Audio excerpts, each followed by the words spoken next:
Kisah Nabi Musa menampar malaikat maut. Dikisahkan Nabi Musa telah dekat ajalnya, kemudian Allah mengutus malaikat maut untuk mencabut nyawanya. Saat itu Allah mengubah bentuk malaikat maut menjadi sesosok manusia. Karena kedatangannya mendadak Nabi Musa pun kaget lalu menampar wajah malaikat maut hingga matanya terlepas. Nabi Musa mengira dia adalah orang yang mau menyerangnya sehingga Nabi Musa memukulnya. Lalu malaikat maut mengadu kepada Allah bahwa Nabi Musa tidak mau dicabut nyawanya. Lalu Allah mengutus kembali malaikat maut untuk menemui Nabi Musa dan mengatakan perihal kematiannya. Dalam pertemuan keduanya Nabi Musa pun mengetahuinya bahwa itu adalah malaikat maut. Dan malaikat maut mempersilahkan Nabi Musa untuk memilih mau hidup lama atau dicabut nyawanya saat itu juga.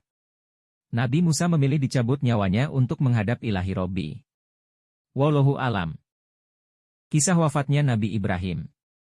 Diriwayatkan, ketika malaikat maut datang menemuinya dan hendak mencabut nyawa Nabi Ibrahim, maka beliau berkata, "Hai malaikat maut, apakah kamu pernah tahu seorang kekasih mencabut nyawa orang yang dicintainya?" Maka malaikat maut naik ke langit untuk melaporkannya kepada Allah Subhanahu wa Ta'ala.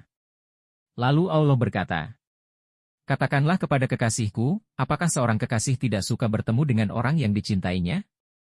Lalu malaikat maut kembali kepada Nabi Ibrahim.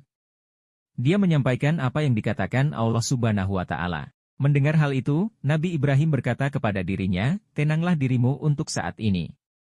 Kemudian, malaikat maut mencabut nyawa beliau. Nabi Ibrahim dikuburkan di Gua Mahpela di kota Hebron tepi barat Palestina di dalam Masjid Al-Holil. Berdampingan dengan makam istrinya Siti Sarah.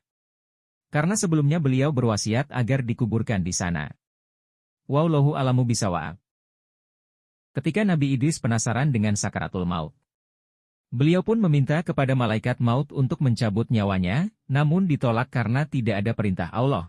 Karena desakan Nabi Idris malaikat maut meminta izin kepada Allah, lalu Allah mengizinkannya.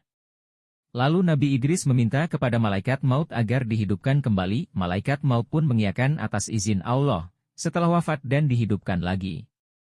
Malaikat maut bertanya, "Wahai Idris, bagaimana rasanya dicabut nyawa?" Nabi Idris menjawab, "Duhai, betapa sakitnya, sekiranya kambing dikuliti hidup-hidup lalu diberi asam, sakitnya lebih dari itu." Malaikat maut berkata, "Ketahuilah wahai Idris, selama saya mencabut nyawa hanya nyawamulah yang saya cabut dengan cara yang paling lembut." Nabi Idris pun kaget bagaimana rasanya kalau dengan yang paling keras. Wallahu alam bishawab. Wafatnya Nabi Yahya alaihi salam. Nabi Yahya alaihi salam adalah putra Nabi Zakaria alaihi salam.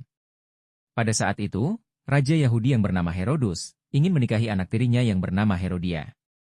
Dan berita ini terdengar oleh Nabi Yahya alaihi salam. Nabi Yahya pun langsung menentang pernikahan tersebut karena bertentangan dengan ajaran Taurat.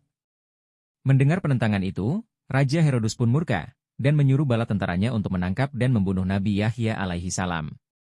Para prajurit pun menemukan Nabi Yahya alaihi salam yang sedang beribadah kepada Allah. Tanpa basa-basi para prajurit pun langsung menebaskan pedangnya ke kepala Nabi Yahya. Nabi Yahya alaihi salam pun wafat sebagai syuhada yang selalu membela agama Allah. Wallahu a'lam bishawab.